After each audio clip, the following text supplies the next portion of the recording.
Dude, you look pale as hell. What happened? You wouldn't believe me if I told you.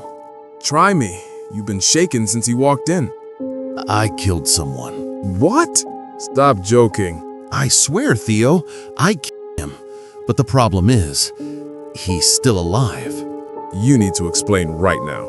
Do you know what I hate the most? Annoying people. The answer is annoying people. You know those people back then in school who made stupid, not even funny jokes in serious situations? Those kids who would just lie nonstop for no reason whatsoever? Those bloody idiots who couldn't keep their hands to themselves and would always be touching you? Those f***ing idiots who acted like know-it-alls but in fact didn't know a damn thing? That kind of person was what I hated the most. I know this might sound pretty harsh and evil, but I genuinely wish they would die. You would think that most of these people would be kids, immature little kids, but no, you would be pretty damn unlucky to come across this type of person when they are fully grown and matured adults. Here's the kicker. I'm always pretty damn unlucky. In almost every situation, I am unlucky.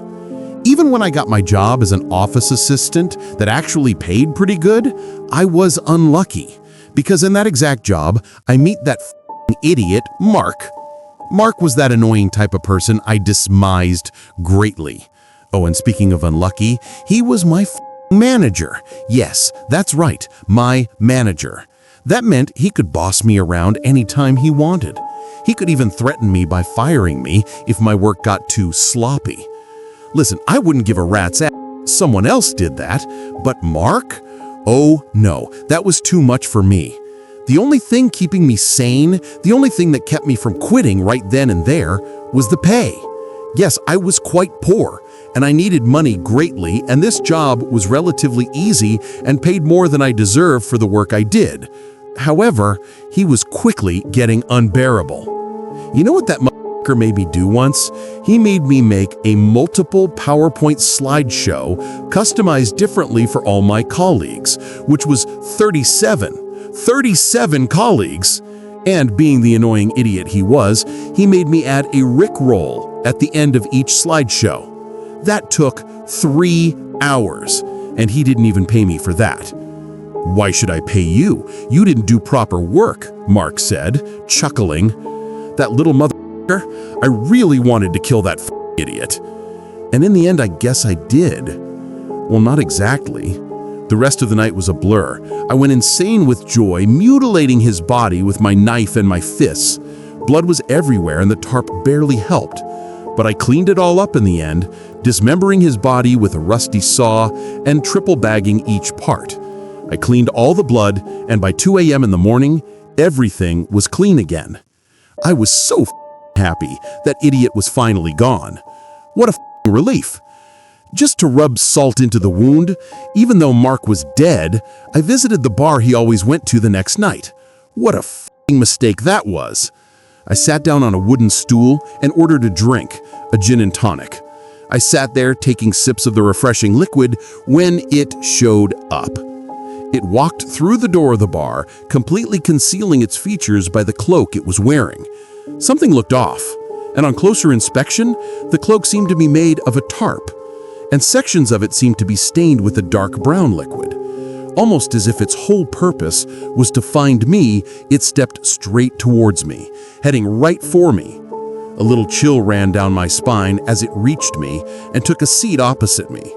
Now everyone in the bar was watching, curious about what was going to happen. In a gravelly voice, it spoke. "Do you know who I am?" it asked. I shook my head, but I think deep down, I knew. I just didn't want to admit it. It raised its arms, the fingers wrapped in bandages, and pulled the tarp serving as a hood off its head. It was Mark. Even in the state he was in, I knew it was Mark. Multiple stabs and slashes ran across his bloody face. One eyeball was hanging loosely, and the other was completely gone. Mark slowly stretched his mouth into a grin, showing crooked and missing teeth. I screamed, along with many others in the bar who were unbelieving and terrified. I got up off my stool quickly and rushed to the door with many others who were piling out. I took one last look and saw Mark tugging something out of the tarp. It was a bottle of malt whiskey, the one I had bought. Mark looked straight at me as I went out the door, and he took a deep swig of the whiskey. Jesus Christ. Are you serious right now? I saw him, Theo. I swear to God it was him. But you said you killed him. You literally cut him apart. I did. I bagged him. I cleaned everything. I made sure. Then how the hell was he sitting in a bar drinking whiskey?